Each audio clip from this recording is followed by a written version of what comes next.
You are listening to Fantha tracks.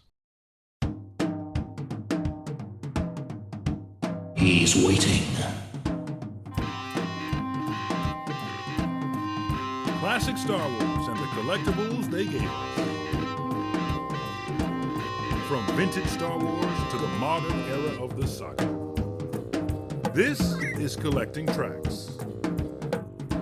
Here are your hosts, Richard Hutchinson and Andy Preston. Hello and welcome to the latest episode of Collecting Tracks. I'm Richard Hutchinson. And I'm Andy Preston. And we're your hosts for episode 14, the video game expansion. Now Andy, back to the regular show, so obviously we did release our little special last week, but back to the regular one now. What have you been up to since our last show?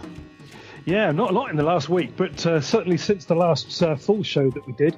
We've had Christmas in between, and more recently, I've been getting into action figure photography a bit more. I've done a little bit of that previously, but been buying up Black Series figures because they photograph really well, and some of my old vintage figures, setting up different environments and scenes, getting them out in the garden, experimenting with effects. So I've got a smoke machine, I've got some little squibs, little fireworks to set off sparks and firelighters and so on, and just seeing what I can do with it, really. I don't know whether I'm going to do anything with it beyond my own amusement. I might start up a little website or a Facebook page or something, but just having fun with it, really. Trying not to damage the figures too much. I have got a Black Series Vader who's got a rather badly melted helmet now. He caught a spark from a squib in the wrong place, but yeah, like I say, lots of fun. How about yourself? I've been really busy, super busy with work. Unfortunately, pretty much straight after New Year, I got hit with COVID, which meant I've had a week off work, which is the longest spell I've had in 30 years of work. I've never been off for 4.5 days. Never. I'm not ill usually, but when I get ill, I get properly ill. So like I get like pneumonia and stuff like that. But never mind, getting over it. Off to Egypt. So that's man flu, that is, then, is it? I don't get colds and flus. So I can go weeks and weeks and years and years and not get anything. And working around children, you should get everything, but I tend not to. Yeah. So I'm off to Egypt next week, which I'm looking forward to. Nice little break, rest and relaxation during half term. And the big thing for me was I got me VIP tickets, Golden Circle, for the Black Sabbath Ozzy Osbourne Back to the Beginning show. Which, fantastic. They're announcing more and more names for that. Absolutely. Pretty much every day, aren't they? Every day. So, I mean, obviously I'm a huge Black Sabbath fan, and that's not just the Ozzy generation. I like the Ronnie James Dio generation just as much. The Tony Martin stuff as well. I absolutely loved a lot of that. Not so much keen on Born Again and a few of the mid-80s ones, but there's the odd cracking track on there. Yeah, fantastic. Ozzy's getting on a bit, isn't he? But, as long as he gets up on stage and sings a couple of songs, I think that'll keep the fans happy. Yeah, absolutely. I mean, I'm only expecting Paranoid and maybe, for him to do a small selection of his own solo stuff like Crazy Train and things like that. But that would be enough because, I mean, I'm a huge Metallica fan, so obviously Metallica there, massive Guns N' Roses fan. I've seen them many, many times. And I wasn't surprised that Axl decided to nip over as well with the rest of the guys. So looking forward to that. Yeah, superb. Haven't seen Pantera before, so I'm absolutely delighted to see Pantera. Also on the bill, I haven't seen Zakk Wylde. Amount of times I've tried to get to see Ozzy and the shows have been cancelled. So I'm really looking forward to see Zakk Wylde, not only in Pantera, but Zakk Wylde will also, I'd imagine, be Ozzy's lead guitarist again. So lots and lots of bands that I'm really looking forward to. I'm expecting lots of guests. Faith No More, Mike Borden. I was a Faith No More fan, back in the days in the early 90s. Really, enjoyed a lot of their music.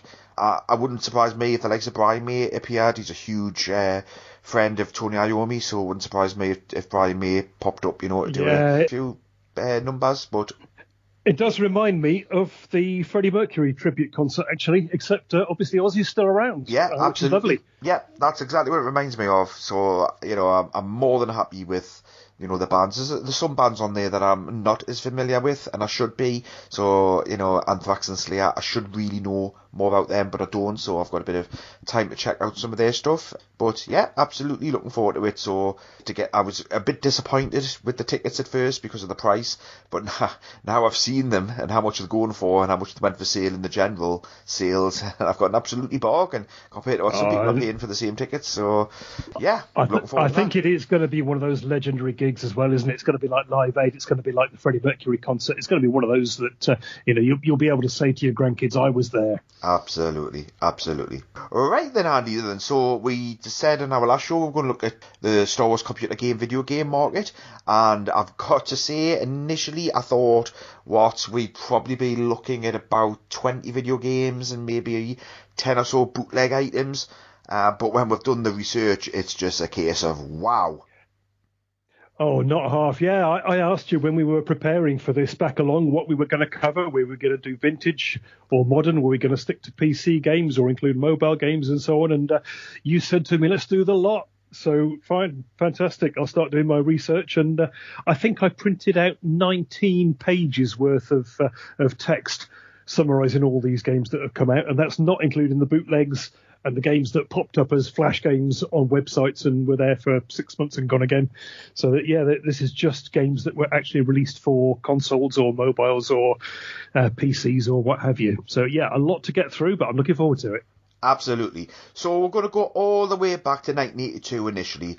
So back in 1982, Andy, I was 6. I wouldn't have had a games console of any kind, and they certainly would not have appeared on my radar. When I was about 7 or 8, I do recall a cousin of mine having a ZX Spectrum with rubber keys, and I remember going to visit and playing the old tennis game, which may have been called Match or Match Point or something like that.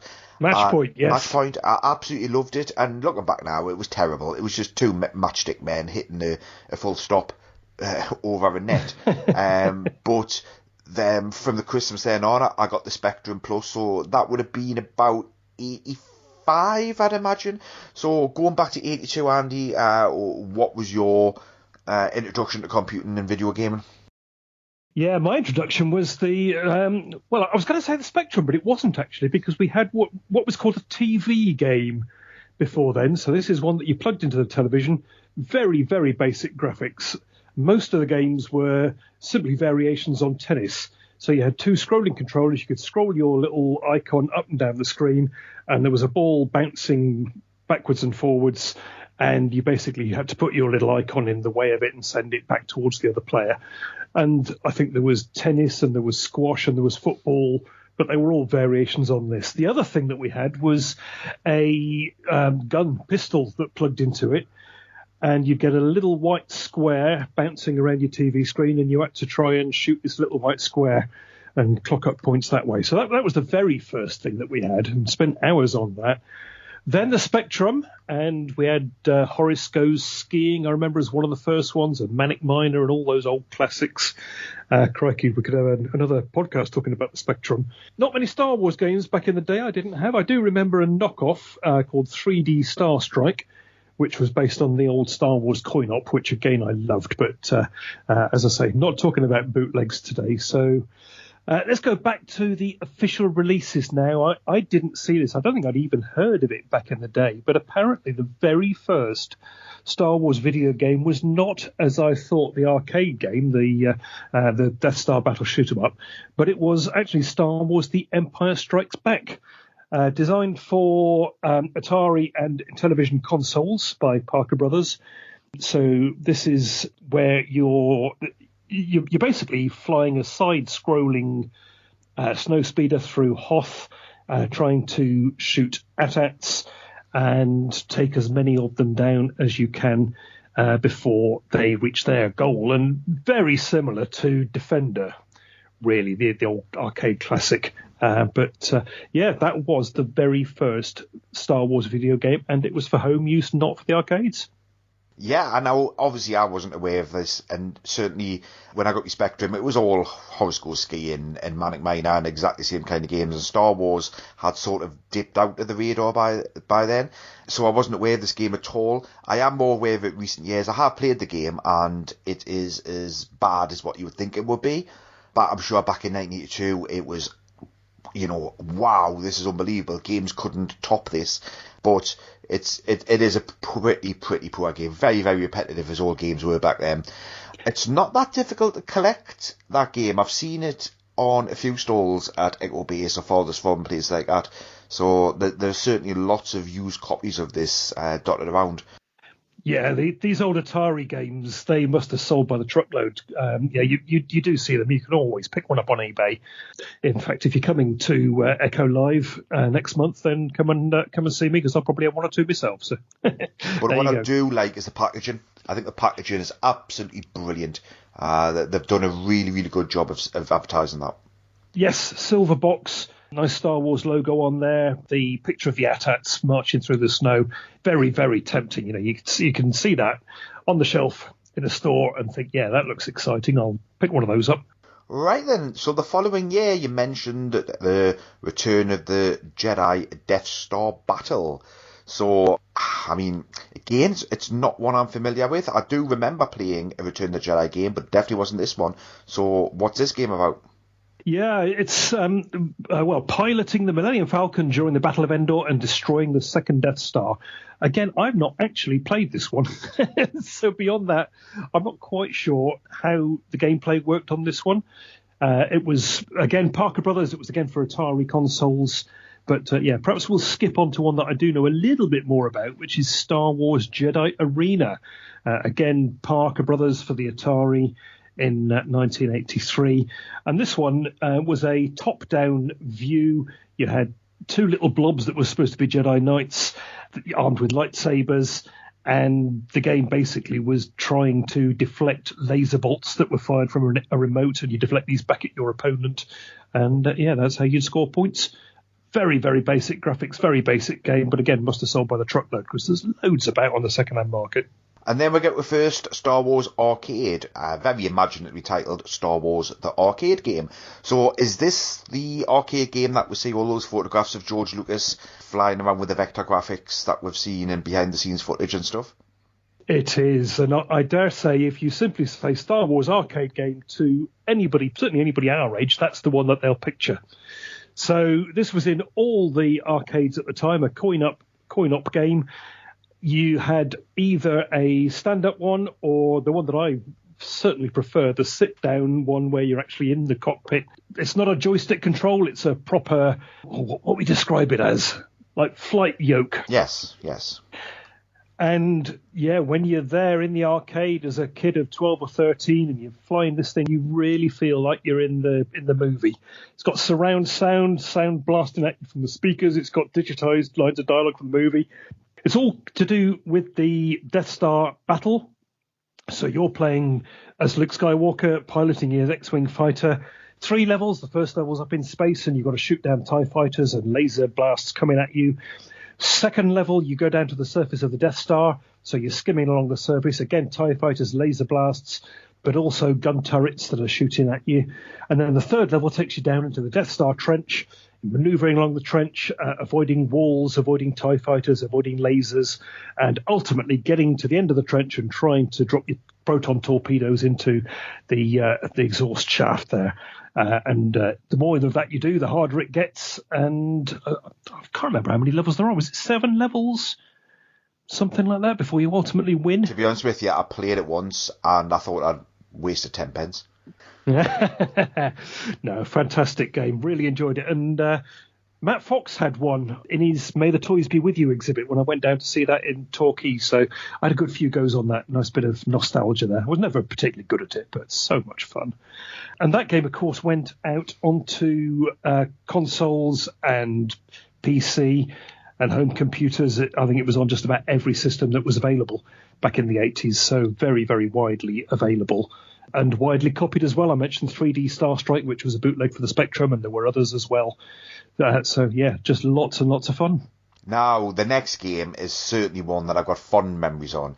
So this is the Star Wars Return of the Jedi, which I wasn't aware that was actually released as an arcade game as well, because I certainly played it on the Atari ST. Yeah, this was in the arcades. I can remember going down from school in Teignmouth, where I was living at the time, and over lunchtime we'd go down and we'd spend our dinner money in the arcades, and this was one of the favourites.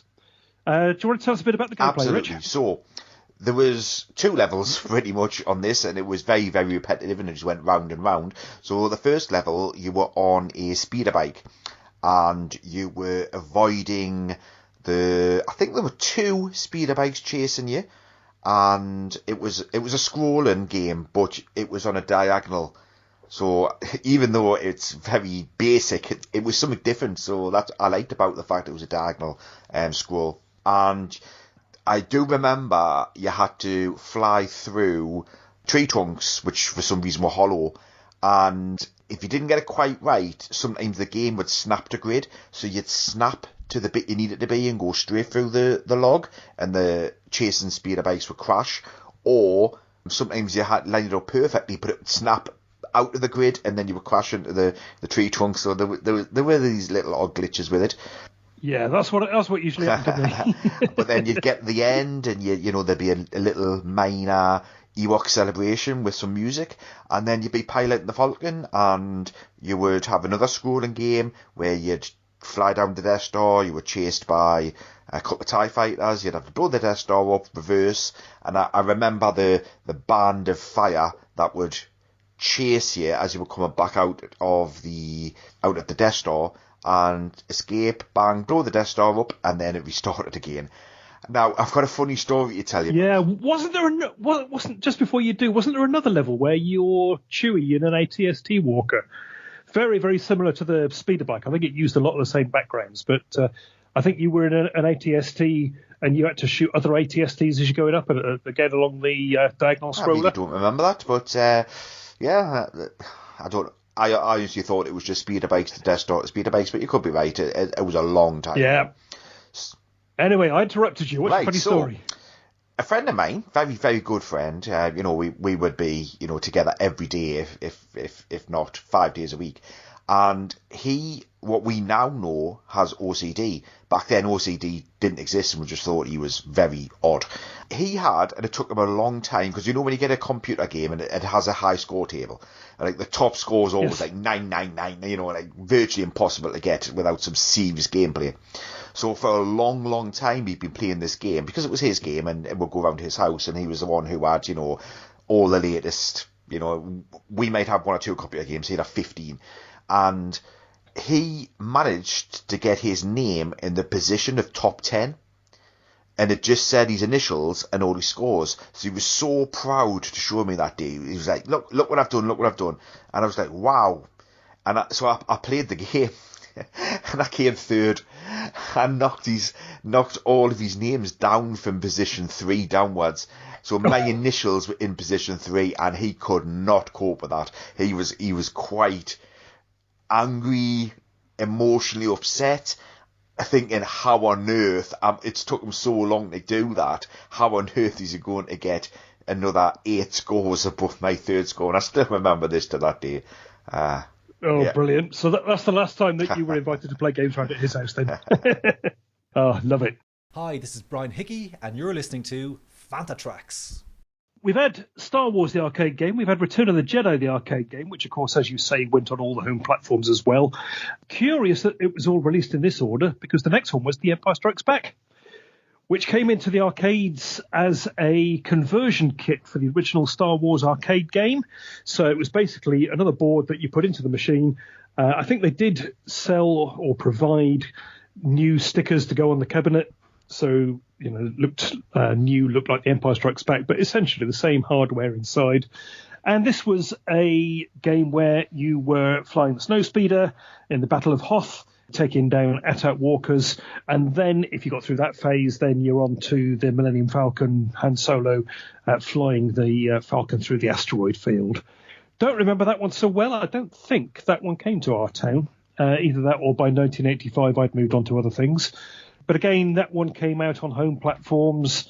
the Amstrad, Atari, BBC, Commodore, Spectrum, you name it. And you can find all of the trilogy produced over here by Domark. I'm not sure who had them in the States, but the Domark games, again, very, very easy to find on eBay and elsewhere. And I think they did them as a set of 3 as well. Yeah, again, I don't know about that. And in 87, which is where we're moving to next, by this time I had a Commodore Amiga, and a couple of my friends had the Atari STs, and I have no recollection of playing any Star Wars game for either the Amiga or the ST. We played many games. There was a lot of enjoyable games that we did play, but to be honest with you, most of my gaming memories from the Spectrum. The games that we're going to cover next, right up until, I would say, Star Wars X-Wing, which by that point I was starting to dabble in PCs.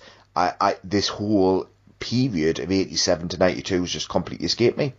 Yeah, likewise, I think I'd moved away from the Spectrum then. We did have a Commodore 64, but it was all the same sort of games. Commodore was just a bit of a better gaming machine, a bit better graphics and sound. The only other notable game from the 80s, Star Wars Droids, which was a licensed game. This was a platform game available on home computers, loosely tied to the Star Wars Droids cartoon series. Don't remember that one at all, but that was out there in 1988. And then going into the early 90s, it was all console games, wasn't it? It was, but by that point, I was definitely interested into, rock music, and, it was beer season, all that kind of stuff. And with the games console, for me, in the position I was back then, I couldn't ever imagine going from paying, that's even if I bought a game, because often they were taped, 99p to 1.99 if it was, something that had just come out, to round about £15, wasn't it, for the very first, discs or cartridges or whatever it was. And the £15 was just unimaginable to me. It might as well have been £1,000. So there was no way I was going to go down the console market. They were not cheap, that's for sure. And as you say, you couldn't copy them. So you had to buy every game that you wanted to play. And I think that put me off as well. I can remember seeing some of these console games coming out and thinking, oh, God, that looks interesting. A nice new Star Wars game, better graphics. We had a lot of these for Nintendo. You had Star Wars in 91. That's the side-scrolling platform game. Empire Strikes Back, very similar. Again, for Nintendo Entertainment System. 92 Super Star Wars for the was that for the NES as well? It was, and I'm led to believe it's possibly one of the most difficult games that's ever been put out there. Yeah, platform game again, and different stages and different things you can do. I think you can drive a land speeder and pilot an X-Wing and so on.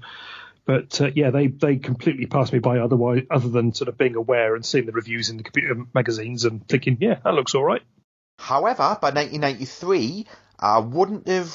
I'm trying to think. I don't think I would have had a PC in 93. I think I got my first PC round about 97. But one of the games I did pick up was Star Wars X-Wing, and it was a really, really good game. Even though I was playing it 4 or 5 years after everybody else, I loved it. Did you have any experience of X-Wing? Not at the time. Again, I picked it up after you. I must have got my PC mid-90s, and the first game I got in that series was X-Wing v TIE Fighter. Mm-hmm. Which I absolutely loved, and then went back and got the X-Wing and TIE Fighter games and the expansion packs and so on. But by today's standards, pretty poor graphics, pretty blocky, but back in the day, again, it gave something like that experience of your arcade coin-op game. Mm-hmm. Yes, absolutely. It really felt like you're flying that X-Wing into space, shooting down the TIE Fighters. Very immersive, very good. And I love the fact, I mean, I only ever played X-Wing. I didn't play any of the other ones, but I love the fact that you could choose different ships. That was really good for me. I like doing that. Yes, and something of a story-driven game as well. Yes. You had a character to play, and you went through different missions. And again, it wasn't just jumping in a spaceship and trying to shoot as many times as you could. There actually was a story, and there was a goal in mind, which added greater depth. And you've got to remember back then that we didn't have the internet, so completing levels sometimes was incredibly tough. And there was one level on there, I always remember, I got caught by the TIE fighter. I couldn't defeat the level at all until one day I'd realised that as you're flying past whatever ship I was bombing and shooting at, you couldn't do it. You just had to fly past the ship, go out into hyperspace, and you completed the level. And I couldn't believe how happy I was that I'd done it. I thought, oh my god, you haven't even got time to fire off one shot. The whole point of the level was just to escape. Yeah, those days when, as you say, you couldn't look up the walkthrough. You had to figure it out for yourself. Well, I'm going to give you a story here because I love stories, right? So this was one of the Monkey Island games, and it was probably not as long as this, but in my head it was weeks and weeks and weeks and weeks. My friends and I were stuck on a level, and nobody completed the level, and it was the Pirates spitting competition. Do you remember it? No, I never played Monkey Island. Oh, Monkey Island's a treat. I would certainly go and play it now. So it's LucasArts game, obviously. And you had to win the spitting competition, and you either came second or third. It doesn't matter what you did, you couldn't come first. And then we always had that one friend who managed to complete the level and move on to the next one, but couldn't remember what he did. It was just ludicrous. So anyway, the way the spitting competition worked was you had I'm going from memory here, so this might not be 100% accurate. You had 3 glasses, one with green liquid, one with blue liquid, one with yellow liquid, and you had an empty glass. So you would take a drink and spit, but you could mix the colours, and depending on what colour you mixed, you either went further or you didn't go as far. And we tried every single combination, and nothing. We couldn't win the spitting competition. Until somebody did beat the level and worked out that in the top right-hand corner was a little flag. And every 30 seconds or so, the flag would flutter for about 5 seconds, which suggested there was wind. And you had to mix the right colour, which from memory was green, and spit at exactly that moment that flag was waving. And by doing that, you came first. I mean, what a difficult... There was also another one where, I can't remember the name of the game now, it might have been Jet Set... No, it wasn't Jet Set Willy. That'll come back to us. But you needed to dig a hole. And the only way you could dig the hole was there was a workman's sign. You know the road signs that had men at work? And you had to get the shovel off the sign in order to dig the hole. I mean, the games didn't have the graphics, so they had to have stories. They had to have things to really make it enjoyable and a sense of achievement. And I think modern games miss a lot of that, to be honest with you. Yeah, and you'd get fed up, wouldn't you? And you'd turn the thing off in disgust, and then an hour later you'd be back on it thinking, oh, I haven't tried that. I'll go and see if that might work. And the feeling when you manage to work it out and get through, just ecstatic. Absolutely. And also released in 93 was Star Wars Rebel Assault. Now, I don't remember if I had Rebel Assault or Rebel Assault 2, but I do remember playing it up to a certain point and then finding it too difficult, because by this point, games were becoming very... I still cannot work a joypad. It's just not me. I'm a keys guy, or I'm a joystick if I have to, and they started to become very technical in the interaction between the human and the computer, and that wasn't me. So I really struggled with Rebel Assault. I could get up to a certain point, and I love cutscenes, because cutscenes was becoming a big thing then, but I certainly couldn't get very far in it. Yeah, I remember they touted that one on the graphics, didn't they? This was a new generation of computer graphics, and as you say, had cutscenes in there, and that was quite innovative for the time. Following on from that, Super Star Wars: The Empire Strikes Back, another platform game for the Super Nintendo. And then we had something, and I remember this being a big deal at the time, something else coming into the arcades, Rich. Yes, the Star Wars arcade, and I do remember this well, and I did play this, and you can often see this still, if you went on holiday to, I don't know, Mallorca, or, the Benidorms, and I played this in Bulgaria. I'm going to say it wasn't that long ago, it probably was, it was probably about 10 years ago, when they shipped these arcades out to countries who are just after arcades to attract tourists and to give kids a bit of fun, and they had to work in one of these there. Oh, fantastic. I mean, this was a really, really good game, wasn't it? Mm-hmm. And graphics, almost movie quality graphics, blow you away. First person space simulator, based mainly around Return of the Jedi, Battle of Endor, and so on, and another one that puts you right in the game. Very, very difficult, if I remember rightly. Very difficult. Superb game. And is this the one with the duel with Vader at the end? I'm not sure on that one. Very difficult to defeat Vader. I remember one of the arcades. I think it was this one where right. It might have been the Star Wars trilogy, which was a few years later. Was it Star Wars trilogy? Well, I do remember having a game where you had to defeat Vader, and that was really tough. Yeah, and this one again came out on some of the home markets. Came out on Sega later on. Mm-hmm. Skipping over a few, we don't need to mention every single game that came out. Also, 94 Super Star Wars Return of the Jedi. That was the third one. But the next notable game was Star Wars Dark Forces. I got a feeling that you might have had an hour or two on that one. I did. Now, I first heard about this game when I was at college, and a friend of mine mentioned it. He says, "Oh, you're Han Solo, and you're running around blasting stormtroopers." I was like, "Wow, absolutely wow!" So this was a game. Once I got my PC, I purposely tried to hunt out, and I had it on disc, and I put it in, and I was eagerly waiting to play it, and then I realised my PC didn't have a sound card. So I was like, I don't believe it. So I had to go and buy a sound card just to play this game.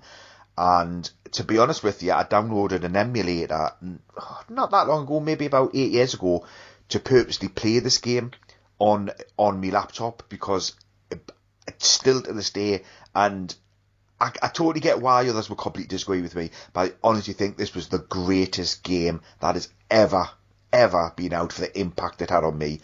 It was just brilliant. I loved the fact that you were Cal Katarn, you were a rebel, you were blasting stormtroopers, you were blasting Grands, you were doing everything that other games had, but you're doing it in the Star Wars universe. And I know other people saying Doom was the big thing, and I didn't play Doom until many, many years later, and I wasn't that impressed.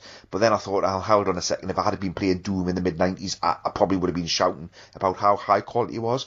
But honestly, I completed it after many tries on the easy level. I went and played all on the medium and I completed it. I then figured out how to defeat every level on the hard level. I've done, found every little possible hidden secret you could possibly have in that game. The duel with Boba Fett at the end. I figured out you couldn't defeat Boba Fett, basically. There is a bit of a cheat in it, that if you go back to the start after you found Fett, he's so big, you actually can't hit you because you're crouching in the space, and you just blast his legs, on the hard level you have to do that because Boba Fett just looks at you and you lose points, but absolutely Dark Forces, love it. Yeah, really, really innovative game at the time. I mean, yes, it was a Doom clone, but in the Star Wars world, as you say, blasting stormtroopers is what we'd all dreamed of, isn't it? Mm-hmm. Interestingly, and I didn't realise until researching for this show, it was remastered and re-released just last year. Yeah, I didn't know that either. Various consoles and the PC, enhanced graphics and behind-the-scenes content and so on. So I am definitely going to have to dig that out. But what I liked about it was the story as well. I really loved the story. I loved you're on the chase, you're infiltrating, different bases, you're going to ice worlds. It was the whole immersive experience for me was brilliant. Yes. Yeah, just a wonderful game, and one that spawned an awful lot of sequels of one type or another. Mm-hmm. Also 85, Star Wars Rebel Assault 2, The Hidden Empire. And then the next one that I've highlighted here, 1996, Star Wars Shadows of the Empire. Now, this was not just a game, was it? It wasn't. It was a huge multimedia project release, wasn't it? So you had your comics, you had your books, you had your action figures, and soundtrack album? Yes. So I'm going to be honest with you. I read the book and I was thoroughly disappointed, and I honestly thought that the author had a sex problem, and I don't know, it was just very much I always remember that line, she looked almost as good from the back as she did from the front, and I just remember thinking, what on earth is going on? Steve Perry wasn't, if I remember, something like that. And I've never been a fan, I've got to be honest. Yeah, so I didn't, and still haven't to this day played the game. No, I haven't. I think I got a copy, but my PC at the time wasn't compatible. I think I didn't have a graphics card that was up to scratch, so ended up taking it back. and yeah, never played it since. But it is a first-person shooter, so similar in a way to Dark Forces, but obviously with a year extra development. It was good. It got good reviews at the time, and lots of various different levels, and reenacting different scenes from the Star Wars movie. So it was a bit on Hoth, shooting down walkers and things like that. So yeah, good game for its time, but again, not as big as the one that came next. And this was my first introduction to this type of game. This was in 1997. This was Jedi Knight Dark Forces 2. And boy, what a game that was, Rich. Absolutely brilliant game. For me, though, it doesn't hold up as well as Dark Forces 1. And I have played them both within the last 5 years. And Dark Forces 2, it's hard to describe because the graphics are better, and I will say they're better, but they haven't held up as well as Dark Forces 1, if that makes sense. And when you go to play Dark Forces 2 on a modern machine, you're like, oh, this looks awful. Whereas Dark Forces 1, because it's less bits, there's not as much bit depth, the graphics actually hold up better. Now, the gameplay of Dark Forces 2 I loved. I didn't like the last level. I really didn't. I didn't like the fact, that you get to the end and you literally had to put down your lightsaber and then the other person wouldn't fight you and that was the only way you'd win. I thought that was a bit, because once you learned that secret, you literally ran in that room, watched the cutscene and then put your lightsaber down. That was it, So I thought it was a bit of a weak ending. I love the fact, though, that you could actually wield a lightsaber. And absolutely, and use force powers. And use force powers. Force push, force pull, force jump. Yeah, Kyle Katarn discovered he'd got force powers, didn't he? Yes. Those might have been useful in Dark Forces 1, but hey. And using a lightsaber. Fantastic. Yes, except for that little, was it Gorkin pit or something like that? After you killed the one that you could defeat, then you had the little tiny Yoda kind of bouncing around, yeah. God, that took some doing. That was annoying. Could you throw your lightsaber in Dark Forces 2? I can't remember. Now you're asking. I think you could in the Mysteries of the Sith expansion pack, but I can't remember if you could. But I remember being really, really tricky to defeat that guy, and I was over the moon when I did. Yeah, absolutely. No, a lot of you had different levels, and then after each level, you had a boss character, didn't you? You had a dark Jedi to defeat, and eventually face. Jarek was the main bad guy, wasn't he? Yeah, the end boss. It was a good year for computer games, 97. A few other titles just to throw out there. Masters of Teräs Käsi, fighting game. We had the Star Wars version of Monopoly. Now, Star Wars version of Monopoly was the only game that I purchased on release. Yeah, I actually went to, and I think I got it from Waterstones, which was bizarre for a computer game, but I remember the box that came in, I remember the little figurine of Anakin that you got, the 3 little coins, the Alderaan coins from memory were the Republic credits. I remember the thing of that, and I played it, and the first time I played it, I was like, oh, this is brilliant, but then I lost interest because it's just Monopoly. It's just Monopoly. Exactly. Yeah, that's the trouble with all of these, isn't it? There was a Star Wars chess game as well that came out beforehand, and yeah, again, okay, it's Star Wars, but it's chess. X-Wing v TIE Fighter was also 97. That was a big game. As I say, that was my introduction to that world of the X-Wing simulators. We had the Balance of Power expansion as well. And then 98, you've already mentioned Jedi Knight Mysteries of the Sith. That was the expansion pack for Dark Forces 2. Now we're going to a story for this one as well. So, back then, we all had that person who could get DVDs, copied DVDs, movies downloaded from the internet, the worst cams of films you could ever imagine. So I'd bought a computer magazine and it had level 1 of Star Wars Jedi Knight Mysteries of Sith as a freebie on the front of a magazine on a CD. Yep. And I played that level and I was like, wow, this is absolutely amazing. This is brilliant. And I was shocked it actually worked on my PC because I'm pretty sure that it wasn't high enough specs, but it just managed to cope with it. So I went to my DVD game dealer and I said, this is what I want. He went, are you taking the exclusive? He says, are you making this up? I've never heard of anything so ridiculous. Yeah, I said, no, it's an actual genuine game. Star Wars Jedi Knight, Mysteries of the Sith. And he just wouldn't have it. He would not accept it that I wasn't taking the mick. But give him his due. Wasn't that long later, he came with the CD, and I got that. Brilliant.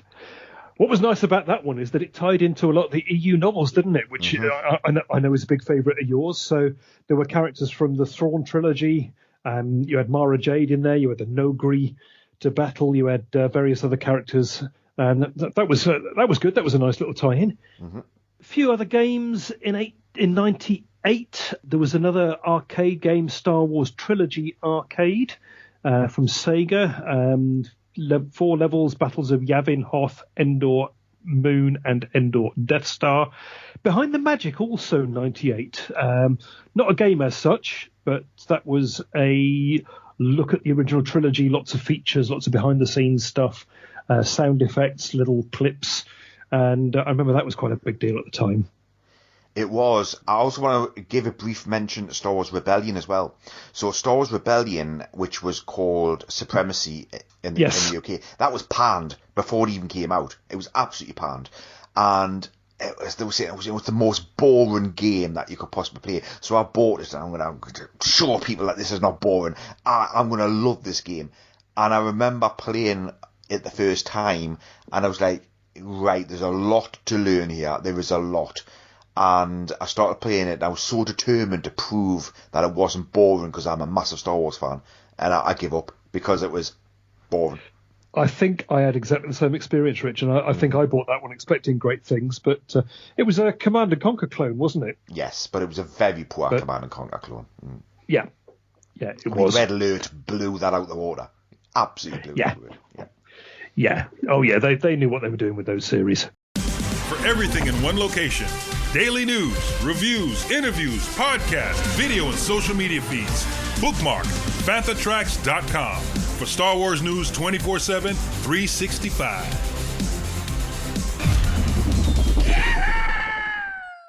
'99 brought us X-Wing Alliance, didn't it? Which, again, a real milestone in gaming for me. I'd given up on Star Wars games by this point, so... Had you? Oh, you missed a treat with this one. Yeah, so this was another one in the X-Wing series, but better graphics again, and again, a really in-depth story. So you played a guy called Ace Azamine from a trading family, and he did a couple of missions just sort of trading, flying his little, rubbishy little freighter. And then I think his home, his space station, owned by his family, got attacked by the Empire, after which he joined the Rebel Alliance. And you basically then playing through the various Star Wars stories. And as part of this, you get to fly all sorts of ships. It's a story-based game, so you're doing mission after mission and advancing the plot at the same time. Graphics had come on, sound had come on, and I spent ages and ages and ages playing this. Really loved it. Great game. And then 99 was also episode 1, wasn't it? And we had a little flurry of games. Any of those any good? I do remember that my daughter had a PlayStation 1 around about this time.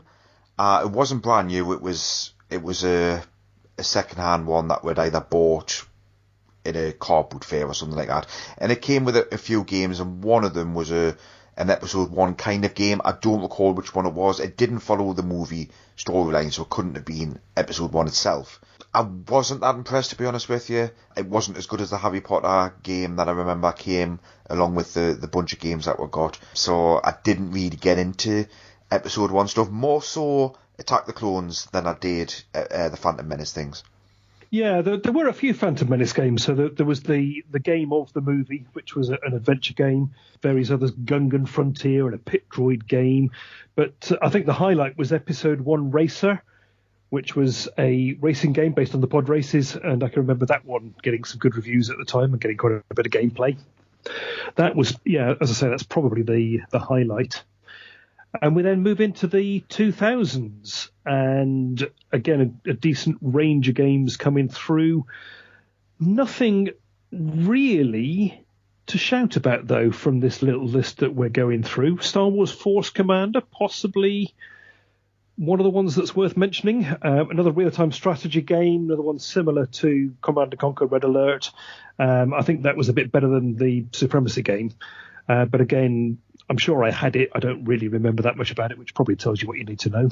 The next game I played actually didn't come out until 2002, and that was, no surprise, Jedi Knight 2, Jedi Outcast. I played all of the Jedi Knight spin-offs, Jedi Outcast, Jedi Academy.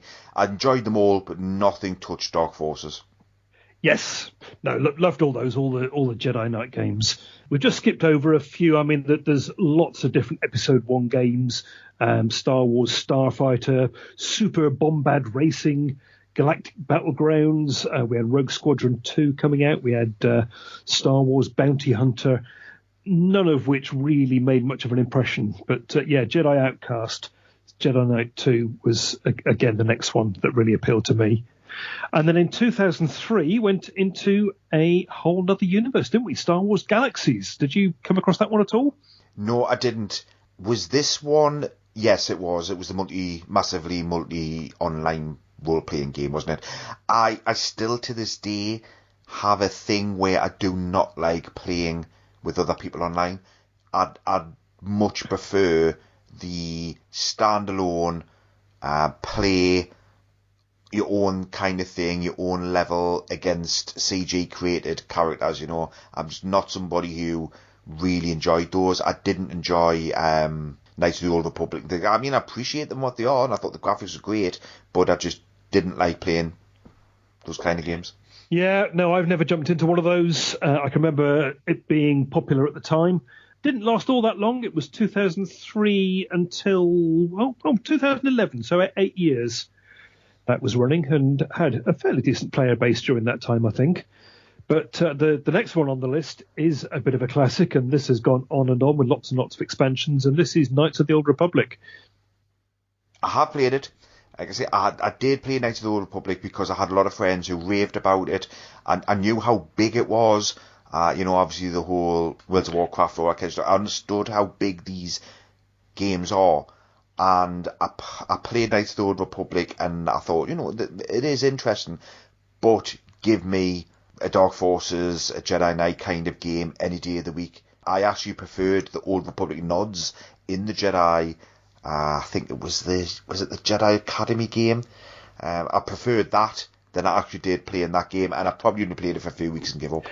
Yeah, Knights of the Old Republic was different, wasn't it? And I'm trying to think of the Dungeons and Dragons game that it was based on. What was that called?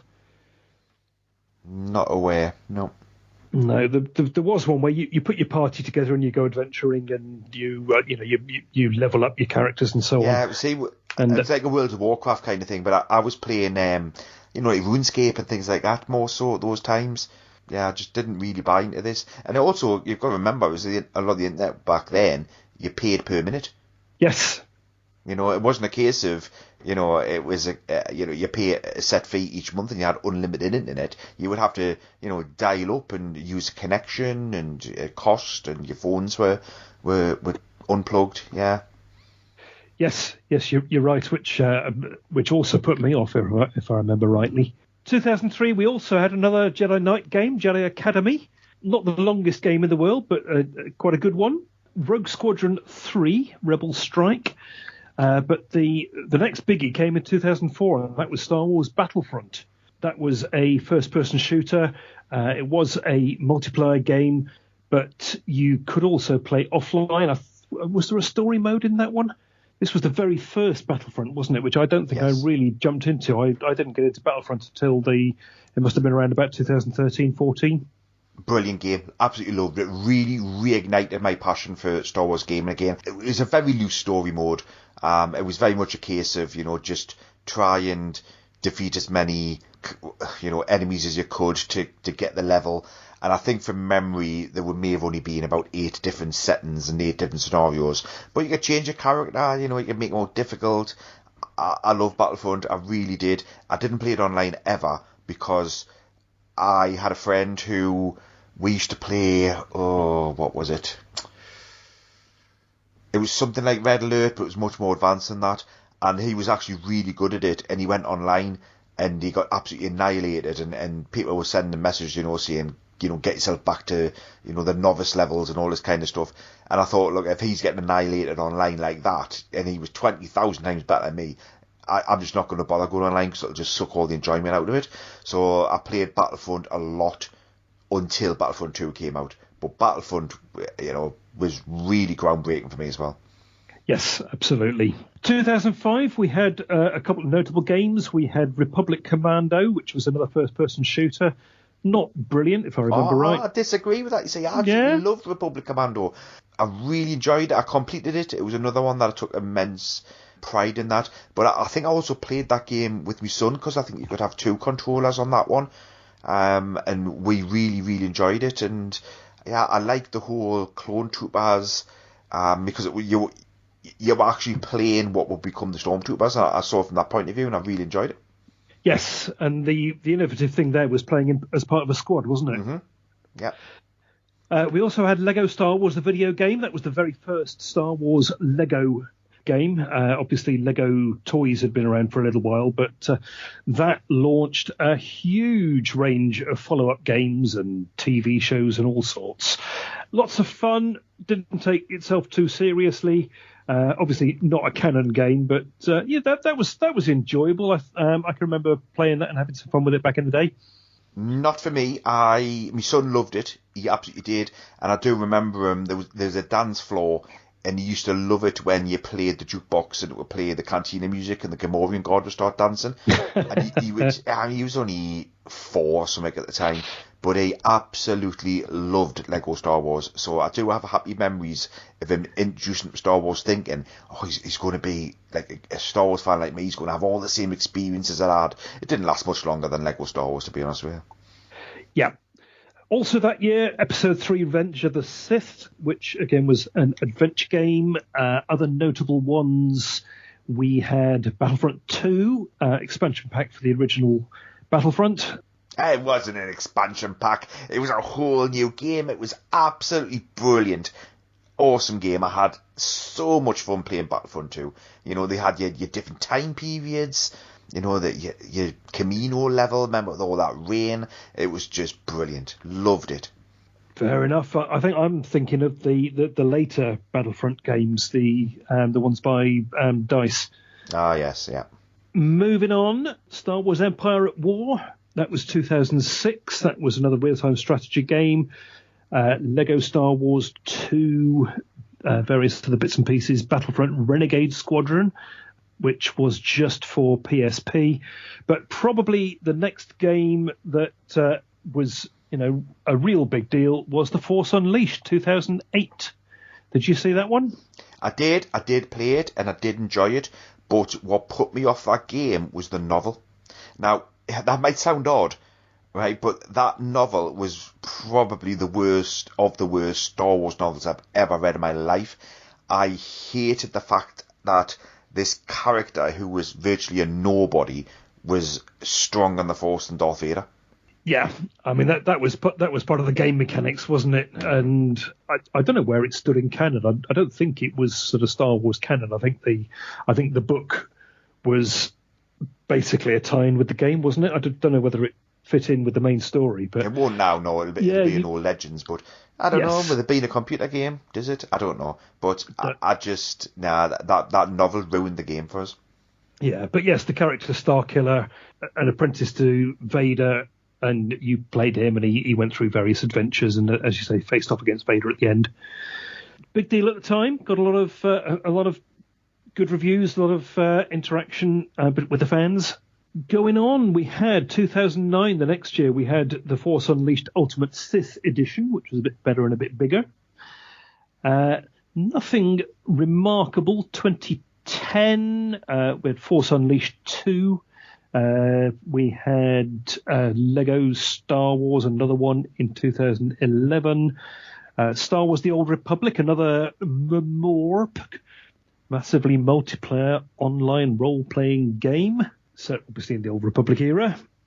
And then 2012 was the time when we had the mashup that we never knew we needed, Angry Birds Star Wars. What do you make of that one? I never played it. I played a version of Angry Birds. It could have been the original. It could have been a different version. those kind of games don't interest me at all. I was never an Angry Birds, Flappy Birds. There were better free games on Miniclip. I thought I used to go online and play some of the Miniclip games with my son. Yeah, I've got to be honest, I did enjoy Angry Birds. I had it on the phone at the time, and it passed a few hours. Hours? Hours? Well, not hours at a time. Oh, but right, okay. You'd spend 10 minutes here and 10 minutes there, and what if you're waiting for the kids to do something? Then, yeah, it was all right. It was fun. Again, things that you had to figure out. You had to work out what you had to do, where you had to fire your piggies, and in which order. And I'm a bit of a completist. I like to get 3 stars on every level before I move on. So again, that adds another level of difficulty. But yeah, Angry Birds, silly, but a bit of fun. And of course, there was a lot of tie-in merch with that as well. There were toys and games and fluffy characters and all sorts that you could get with it. Whether Angry Birds and Star Wars were a good match, I think jury's still out on that. But yeah, again, like the Lego, didn't take itself too seriously. 2013, I'm surprised it took that long. We had a Star Wars pinball game. You into your pinball? Yes and no. I can play it, but I'll lose interest very, very quickly. But then I would play it again at another point. Did I have Star Wars pinball? I definitely had something on a pinball computer game. I don't think it was a Star Wars one. I think it was just a generic pinball game that I might have had for the Amiga. But I wouldn't have purchased Star Wars pinball because it would have been the same as Star Wars Monopoly for me. At the end of the day, it's just pinball. Yeah. Not going to argue with that. I think I'm pretty much the same on that. 2014, Lego Star Wars Micro Fighters, another one that I had and enjoyed on the mobile. Fun little game. You play as different Star Wars spaceships, flying through, shooting enemies, collecting tokens, building up your powers, getting extra guns and weaponry and so on. Fun little game. Scrolling shoot 'em up. That probably was the main game of that sort of era. Moving on, I'm looking down the list, various other Lego games and strategy games and expansion packs and what have you, but nothing that really stands out. 2015, the next biggie for me, and that was Star Wars Battlefront. That is the game by DICE and Electronic Arts. So a completely new take on Battlefront. Bigger, wider battlefields, 40 players aside. Really, really good game. I jumped into that with both feet, spent ages and ages and ages on Battlefront, and I, like you, Rich, on the multiplayer games, I was nowhere near as good as the majority of people playing it, but it was a lot of fun.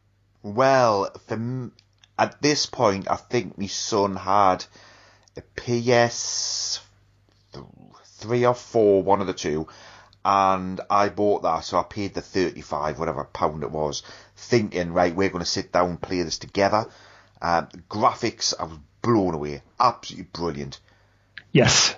But the game didn't have it for me, and he lost interest very quickly, because he was into his Marios, and he started playing Skyrim. He started playing Skyrim and things like that.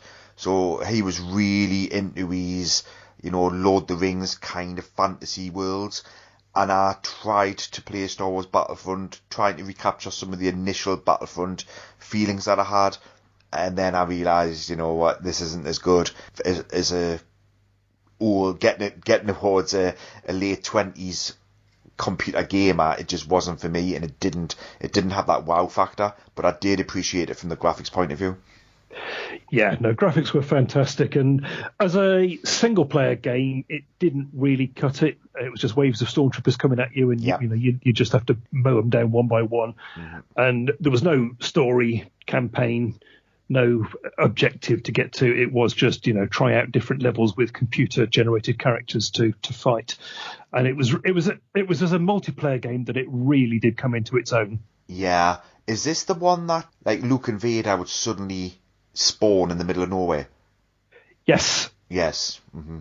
Yeah, and you would also get characters from different eras. That was my main gripe with it, to be honest.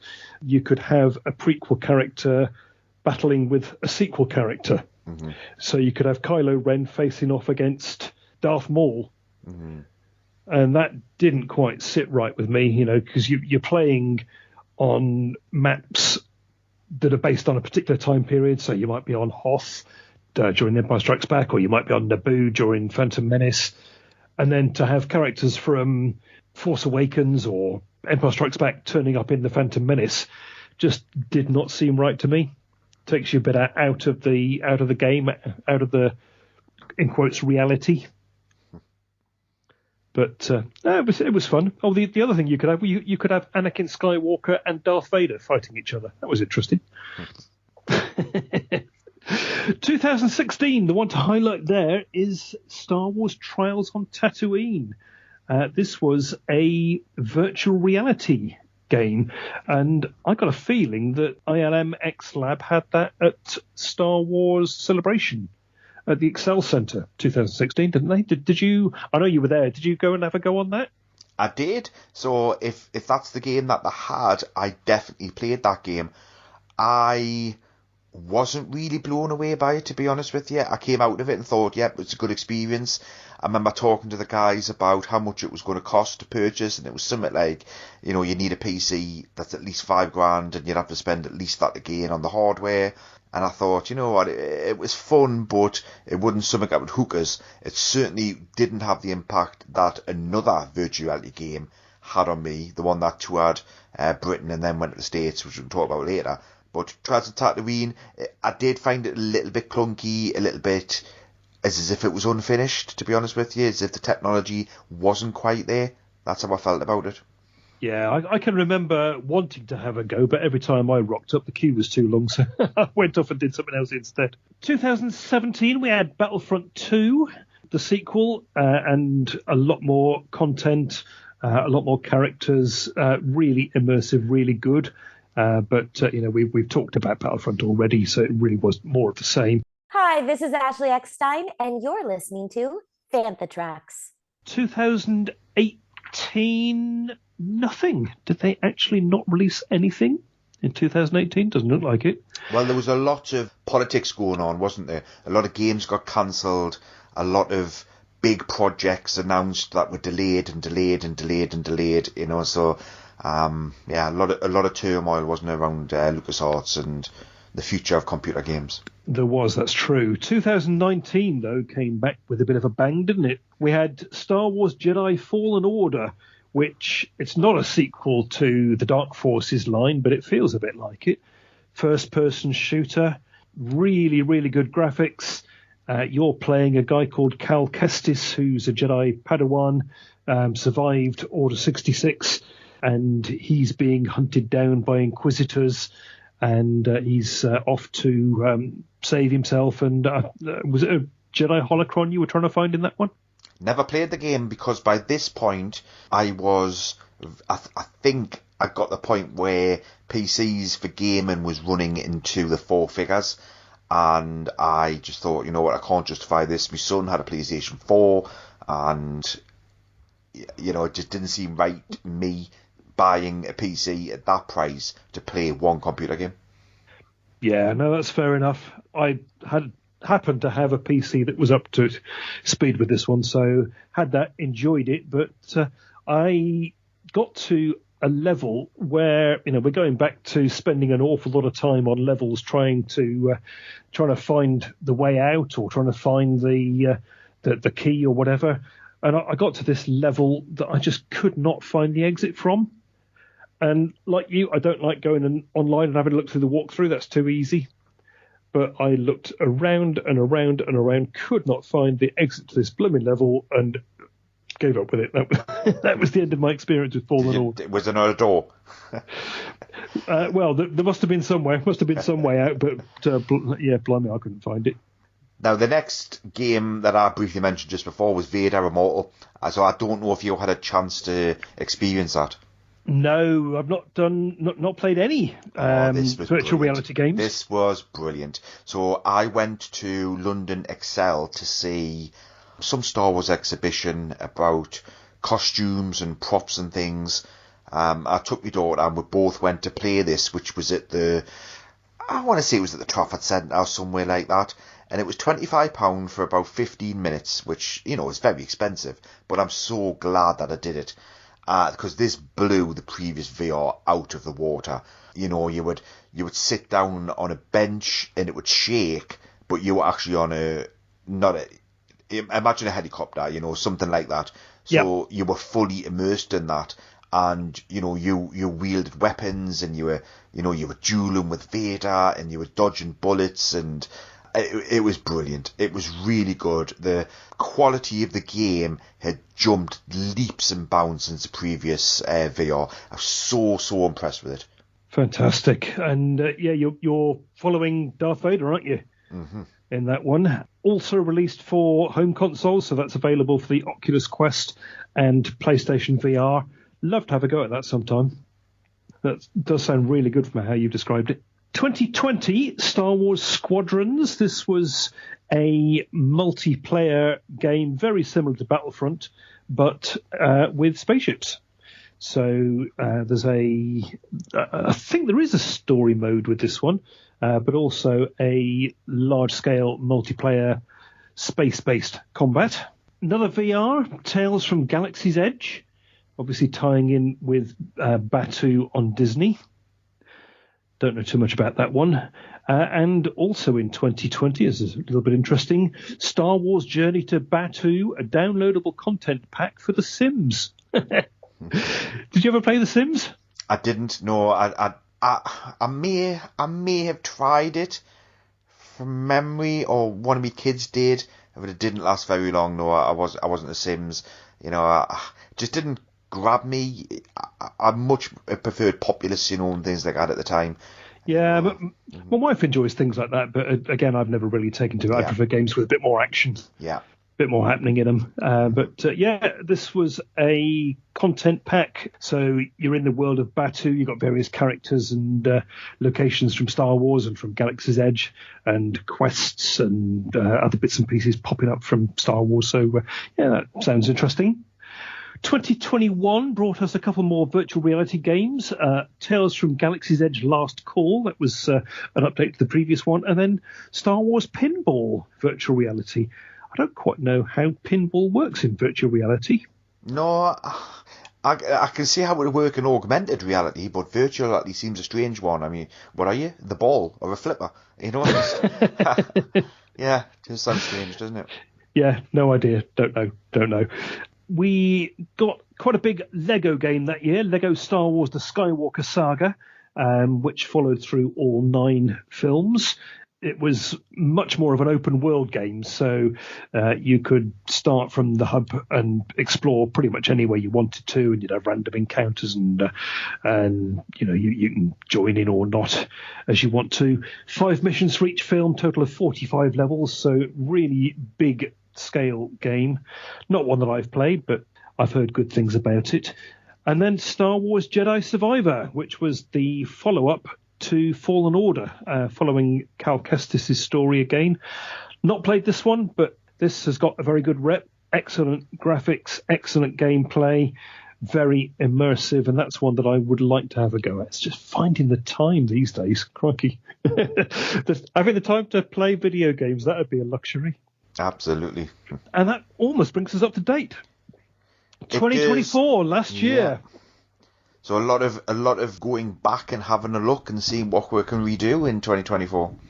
Yeah, we had Dark Forces remastered. We had Battlefront Classic Collection through various platforms with, is that new content or? Oh, looks like it was putting the 2004 and 5 Battlefront games, bringing those up to date. So that's very interesting. Like Dark Forces, I think I'm going to have to have a look at those. As long as the story mode. Yeah. And then Star Wars Outlaws, which is a brand new concept for Star Wars, an open world video game. Story driven. You play a slicer and thief, Kay Vess, who comes from Canto Bight and has various adventures. But an open world game, you play the story, but you can pretty much go where you want, do what you want, interact with who you want. It sounds a really intriguing concept. not one that I've engaged with. Have you come across this, or have you played any open world games? No, and again, it goes against what I stand for. I want to start at a game where level 1's really easy. You learn what you need to do, you follow the story, you get the end, and you defeat the bad guy. You know, that's my kind of game. You know, or you collect the last chest, or you do something. These games which don't have an end, and you know, I'm guessing that players can develop their own levels and, you know, add things to the game. It's not me. It's not my kind of game experience. Yeah, I think I tend to agree with you there. I think if you're going to get the most out of one of those games, you really need to devote an awful lot of playing hours to it. Mm-hmm. You need to explore fully. You need to engage with all the characters. You need to build a presence in the world. And that's just not something I've got time for. You know, if I'm playing a computer game, I want something I can jump onto, play for half an hour, 40 minutes, come off again, and, you know, not really have to play regularly or play for a long time in order to feel you're making progress. Mm-hmm. Completely agree. Games are, for me, a distraction from reality, and I don't want it to impact on me reality. Yeah, tend to agree. So that brings us up to date, Rich. That is a long history. That is, goodness me, that's upwards of 40 years of gaming. Can you quite believe that? It's ridiculous. It's utterly ridiculous, isn't it? Where's all that time gone? Goodness me. So in all that 40 years, we've had first-person shooters, we've had platform games, we've had scrolling games, we've had strategy-based games, all sorts of different things. What has been your absolute favourite? What's your number one game? If you could only play one game for the rest of your life, what are you going to pick? It's difficult because I have played some of these games in the last 10 years, whereas others I'm going back to, you know, it's 20 years ago, and I'm living on memories here. But yeah, well, all right, let's change that. Not which game would you play for the rest of your life, because obviously the later games are much better. Which game had the most impact on you when it came out? Dark Forces, I would say. Although I didn't get it much later on, if I could only play one game and I had to keep playing that game again, it would be Dark Forces. There's more chance of me going back to that than it would be any of the, you know, the Jedi Knight games or Battlefront. Yeah, I think for me, the one that had the most impact on me was Dark Forces 2, Jedi Knight. Mm-hmm. That was my introduction to the Jedi Knight series, or to the Dark Forces series. Really, really loved that game. Spent an awful long time playing that. And again, I think I finished it, and then I went back through it and did it on the next difficulty level up. Mm-hmm. You know, loved it that much. So that one probably for me. If I had to pick one game now to keep playing, it would probably be one of the recent Battlefronts. Simply because when you're playing multiplayer, 40 aside, every game's different. You know, you're never going to be as good as the top players, but it's just so much fun. All the different ways that you can play, you know, you can sit back sniping, you can go all out, blaze of glory, you can build up and try and get a hero character and see how far you go with them. But so playable and really, really good fun. So, yeah, it would probably be one of the Battlefront games for me. What I haven't found, and I'm sure lots of our listeners are saying, but you haven't covered this area, is a good mobile game or a tablet game. And I think a lot of them have been quite, I'm going to use the word cheap. Just basic. Basic, yeah. Get a game out and stick Star Wars on it. Yeah, I would tend to agree. I mean, Angry Birds was a good one. That was a diversion for a while. There was a game that came out for iPhone and iPad, Falcon Gunner, which I loved. So you sat at one of the gunning stations on the Falcon. You're shooting at TIE fighters and asteroids and anything else that comes towards you. Graphics very similar to the movie. So you're sat in your chair. You can see the gun out of the porthole window, moving around and firing off. Very, very good, very addictive. Gameplay was excellent. And then it disappeared. Just completely vanished. And, you know, when one of these games is withdrawn, you can't keep playing it. That's it, it's gone. Doesn't matter if it's still on your tablet. You can't access the content, which is a great shame. Well, Andy, I really love this chat. Because again, things like this can end up being very listy, and I think we've put a bit of personal touch in a lot of this, so hopefully our listeners find this engaging. That's the idea, yeah. No, great fun, and brought back a lot of good memories. There are a lot of games I'd forgotten about. Our listeners know why games that we kind of skipped over or kind of turned our nose up at it, why they do find that so engaging and why we're wrong, because we love being told why we're wrong, and we love hearing other people's viewpoints, don't we, Andy? Yes, absolutely. Do get in touch if you've got a game that meant a lot to you or that you really enjoyed playing that we haven't touched on. Then, yeah, absolutely. Let us know. Perhaps we can look it out. Absolutely. In fact, I'd love to do that. If somebody comes forward with a good game that we've skipped over, we're going to play a demo of it, or at least watch YouTube videos. Sounds good. Well, Andy, that's been an absolute blast of a show. We'll get this edited and out very quickly, but it's goodbye from me. And it's goodbye from me. May the force be with you. So thanks for listening to Collecting Tracks. If you want to be part of the action, stay updated on all the latest Star Wars news, visit fanthatracks.com or check out the free Fantha Tracks app through the App Store to follow us on your mobile device. You can reach out to us and send in your listeners' questions by emailing radio@fanthatracks.com. Comment, like and share on any of our social media feeds at Fantha Tracks, and be sure to subscribe, leave a review, preferably a 5-star one, on Amazon Music, Audible, Apple Podcasts, Google Podcasts, Spotify, or your podcatcher or smart speaker of choice. And as always, thanks to James Semple for composing the Fantha Tracks intro, Andy Lythe for our Collecting Tracks open music, and Mark Daniel and Vanessa Marshall for our voiceovers. Remember to tune in to Good Morning Tatooine, live Sunday evenings at 9 PM UK time, 4 PM Eastern and 1 PM Pacific on Facebook and YouTube. Check out Fantha Tracks Radio Friday evenings at 7 PM UK time for new episodes of the Fantha from Down Under, Planet Leia, Desert Planet Discs, Start Your Engines, Collecting Tracks and Cannon Fodder, and every Tuesday at 7 PM UK time for your weekly episode of Making Tracks.